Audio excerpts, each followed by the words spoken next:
Hi, I'm Jonathan Leeman. Welcome to this episode of Pastoring in a Pandemic, a daily conversation that I'm having with pastor friends of mine, many of whom I've known for years, but who are all in this present moment together of pastoring during these unusual times and trying to address different areas of difficulty or challenging or opportunity that the Lord has given us, even in a pandemical moment like this one. And today I have my old and good friend, Michael Lawrence, who is pastor of Hinson Baptist Church in Portland, Oregon. Michael, thank you so much for joining me for the conversation. Yeah, it's great to be able to do this. Good to see you, Jonathan. Michael and I, we've known each other since 1997, I think, is when we first met. Yeah, that's right. And you were kind of pastoring on and off. Well, you went away to school to do some PhD work, but then you came back and you're pastor at Capital Baptist, where I was a member, and then eventually eldered with you as a non-staff elder. But now you've been at Hinson for about 10 years. It'll be 10 years in August. Yeah, that's right, a West Coaster. I'm now a West Coaster. So what I want to think with you about, Michael, is this growing conversation I see pastors having about how do we think about opening up again? Right. Looks like more and more states are relaxing restrictions on it. We want to do it carefully. We want to do it wisely. We want to do it well, obviously. What are some of the considerations that you're thinking about in this conversation for opening up again? What's on your mind? What's on our mind? Yeah, I had a meeting with my associate pastors yesterday for about 3 hours, and this was most of what we talked about. So we're having to think through so many different things. In our state, like I think most states, the reopening is going to be gradual. It's going to come in phases. Those phases are going to hit us in different ways. I think the early phases won't affect us at all, or very minimally, because we're just too large to be affected by those phases. But it's when we get into the middle phases where they're going to let 50 people gather or 200 people gather. That's when all of a sudden it gets complicated for us. Your church is how many people? We have about 540 members. Okay. And so on a typical Sunday, though, a lot of those members are older, some can't attend. So on a typical Sunday, we'll have anywhere from 400 to 450 in the main auditorium. And so we're beginning to try to think through what happens when they let us have 50.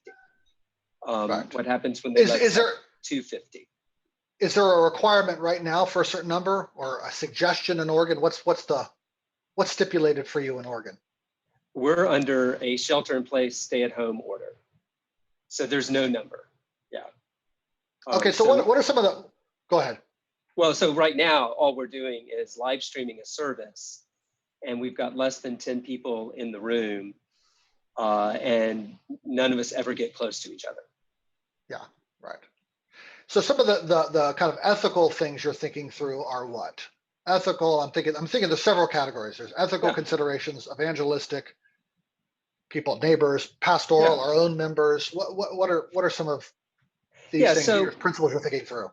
So obviously we've got to think through what's our responsibility to our government. Romans 13:1 says that we should obey the authorities that have been placed over us. So we want to think through that. We are needing to think through what do our actions communicate to our neighborhood. We are an urban church. We're surrounded by a lot of neighbors, a lot of homes, and we have parking lots in there. So it's immediately obvious to the neighborhood what we're doing or what we're not doing. So we're needing to think about our witness to them. We've got probably of the 400 or 450 folks that show up on a Sunday morning, at least 100 of them, if not more, are over the age of 60. So we've got vulnerable population. So we're needing to think through whether it's 50 people or everyone at the moment. We're needing to think through the competing authorities of, on the one hand, God commands us to gather. And pastorally, we feel the need to gather. Matthew 18, gather in his name. Hebrews 10, don't forsake the assembling together. Yeah, and what's been fascinating, of course, is that even though we're live streaming, our people are saying, on the one hand, thank you, this is really helpful.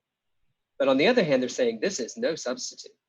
Like anybody that would think that we could do this instead of gathering must not have ever really experienced a healthy gathering of a local church. So it's not making people think this is a nice substitute. Yeah, I've been hearing that a lot. Yeah, so there's this pastoral desire to bring people back together for the good of their own souls.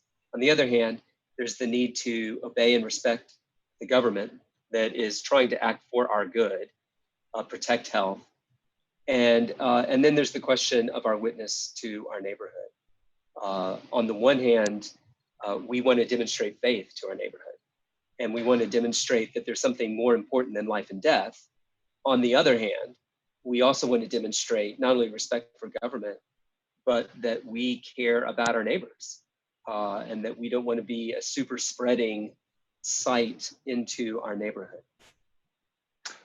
I often talk about wisdom as the need to reconcile competing principles, competing tensions. So you got the gather principle, respect government principle, the love neighbors principle, and they're kind of all in this intersection.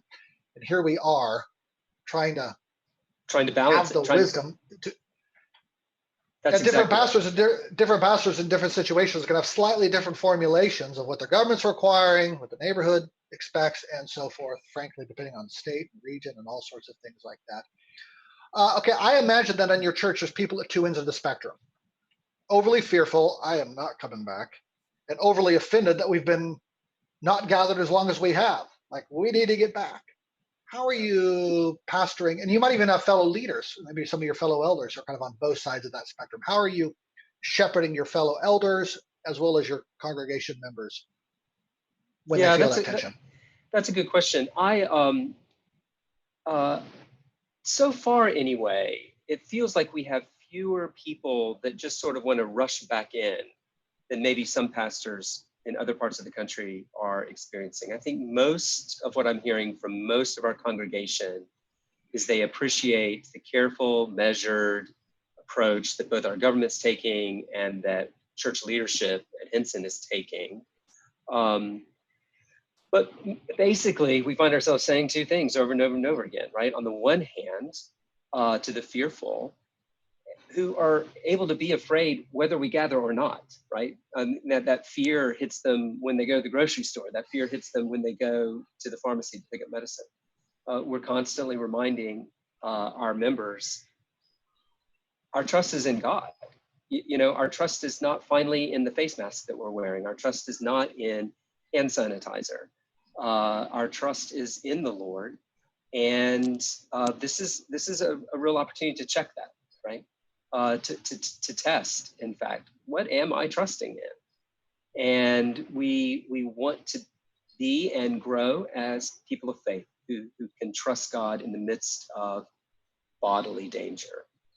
On the other hand, to the few probably in our congregation who would say, "Oh, this is maybe a little overblown. Let's push ahead."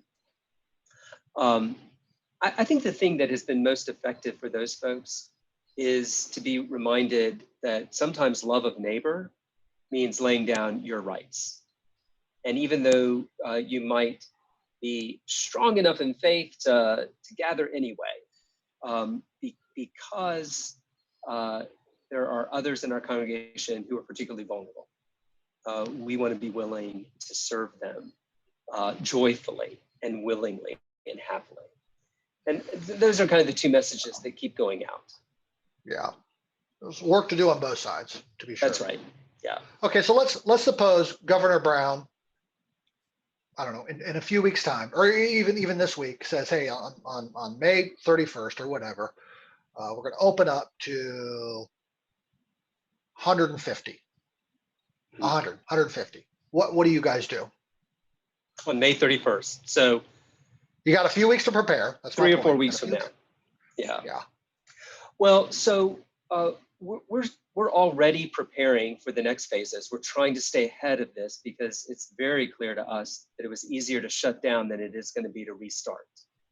Because restarting won't be going back to everything as normal. Yeah, right. Even letting 50 people in the building, it'll look different. So we're thinking through all sorts of things in that manner. We're thinking through, okay, what does childcare look like in that situation? And at this point, we've decided that we're not going to offer any childcare until all restrictions are lifted. Yeah.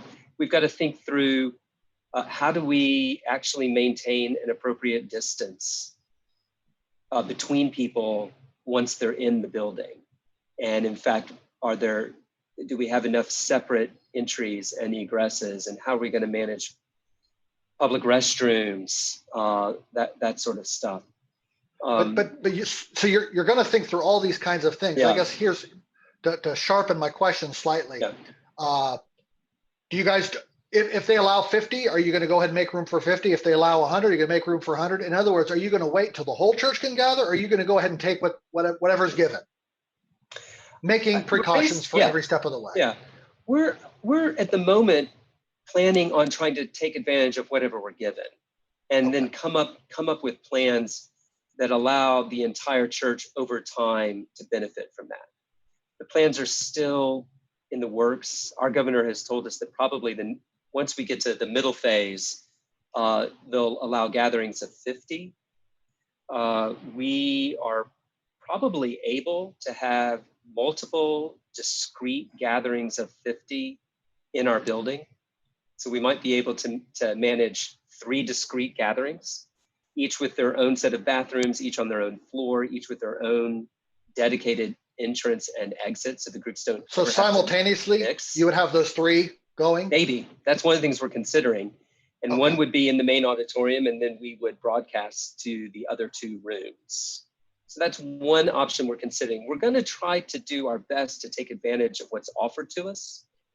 But at the same time, we've got to think about, okay, if the governor says 50 can gather, but our parking lot looks like 200 have gathered, even if we're technically inside the rules, what is that saying to our neighborhood? You know, what is that doing to our witness?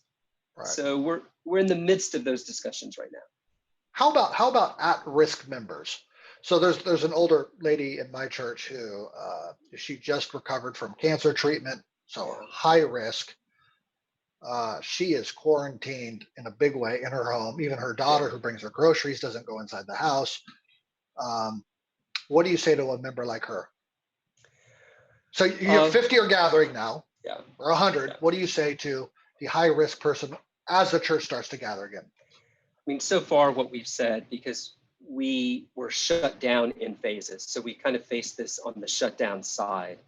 We're telling folks over the age of 60 and who are otherwise part of the vulnerable population to not be a part of that gathering for their own safety, and honestly for the conscience of others who are there. As soon as we start gathering, we risk spreading the disease, right? There's no way to guarantee no risk. It's a lot maybe to ask somebody else to bear the risk of giving somebody who's very vulnerable a disease that could kill them. So there are conscience issues on both sides here. And I think at the moment, we're erring on the side of asking the vulnerable population to bear a particular burden. Now, because of that, we're intending to continue to live stream while those restrictions are on the vulnerable population. So we're going to have 50 people gather. Eventually, we'll have 250 people gather. And that won't include over the age of 60. That won't include the immunosuppressed. And so for their sake, I think we'll continue to live stream. Right. So you'll have both going on simultaneously. Yeah. I think our church is going to have to struggle through that same question, because we do a Zoom call right now. And honestly, for my own part, I think I would have some misgivings about continuing to live stream and at the same time helping the church to gather. Nonetheless, I recognize that you put high risk folk in an especially difficult situation by doing that. That's a tough one to think through. I don't think there's a clean solution there. There's not. And for us with the Zoom call, because we're not doing the stream, we're just doing the Zoom call. Yeah, that's do you have the Zoom calls simultaneously with the, certainly I don't even know how that works. So tough for my own elders and congregation to think through on that. Any other advice? You know a lot of pastors in the Northwest. Any other advice you're giving them as you guys think it through this? The main thing that we're telling pastors is that this is probably going to take longer than everybody expects. This is going to be with us longer than we think. So you need to start thinking about these things now. You need to make plans as best you can, but then you need to be willing to hold those plans very loosely. I'm certainly hoping that we don't find ourselves in a situation where we're allowed to meet and then 3 months later we're told we can't meet again. But I think we have to prepare for that kind of ping-ponging for a while. I've heard people call it a dance. A dance, there you go. Yeah, I think we're getting forward, backwards. Yeah, we're gonna have to be prepared for that dance. And it's gonna be a frustrating dance. Yes, it will. The more we can try to be in front of it by trying to think through as many issues as possible, make reasonable plans, and then be prepared to adjust them, I think we'll be able to serve our people better. We've pulled together a kind of task force that includes nurses and doctors and people that are really involved in children's ministry and some of our diaconal ministries, just to get them to help us think through what are all of the different issues we're going to have to consider as we move forward. Because I don't think that I've got all the wisdom or my staff has all the wisdom. And I think one other category to remind pastors and churches of is the category of providential hindrance. So sometimes the Lord just doesn't allow things. And I think technology can mask that in a way, but at the same time, shepherding hearts to recognize sometimes the Lord puts limitations on us and it's okay. We can trust him, even in those challenges, even in the dance, even in whatever he has for us. Yeah, no, that's exactly right. Not only can we trust him, that might be the point of the limitation. I'm preaching on Luke 4 this coming Sunday, the temptation of Jesus. And he quotes, when Satan tempts him to turn a stone into bread, he quotes Deuteronomy 8:3, man should not live by bread alone. When you go back and look at the larger context of that verse, Moses is telling people that God deliberately led them into the wilderness and deliberately let them go hungry in order to test them. Would they trust him? And of course, we fail that test all the time. Jesus has passed that test for us. But that doesn't mean that God doesn't continue to use these kinds of things to teach us, to test us, to learn faith. Well said. Last question, brother. It's 3 years from now, 2 years from now, Lord willing, this is behind us, just thinking optimistically. Okay. You're looking back on this pandemic moment. What are you hoping to have learned about the Lord? Certainly his faithfulness in the midst of all sorts of trials. Certainly his sovereign providence. We had all sorts of plans for the coming year that are scrapped. But he wasn't surprised by any of this. And his plans are good. Pastorally, it has made me deeply, deeply sympathetic to the pastoral needs of our shut-ins, people who, even when there's not a pandemic, can't attend. We joked that maybe we should change our church directory, and everybody is now labeled as unable to attend. I think it's been instructive for all of us that there's so much more the church can do, not programmatically, but just individually, to reach out and to love those around us who are experiencing hardships that we're not accustomed to, because now we've all been thrust into. Yeah, good word. Good final word. Thank you. Yeah. Friends, three things real quick. Number one, check out the new 9 Marks page, COVID-19.9marks or / 9 marks or something like that. If you go to the 9 Marks homepage and click on the big banner on the left, you can see all the resources that we're providing on this topic with a number of frequently asked questions and videos and conversations like this one with Michael. Number 2, tomorrow I'll be back talking with David Mathis of Desiring God. And number 3, on Friday, I'll be having a conversation with Tom Schreiner. So I hope you can join us for those. Thanks again, Michael. Thanks so much.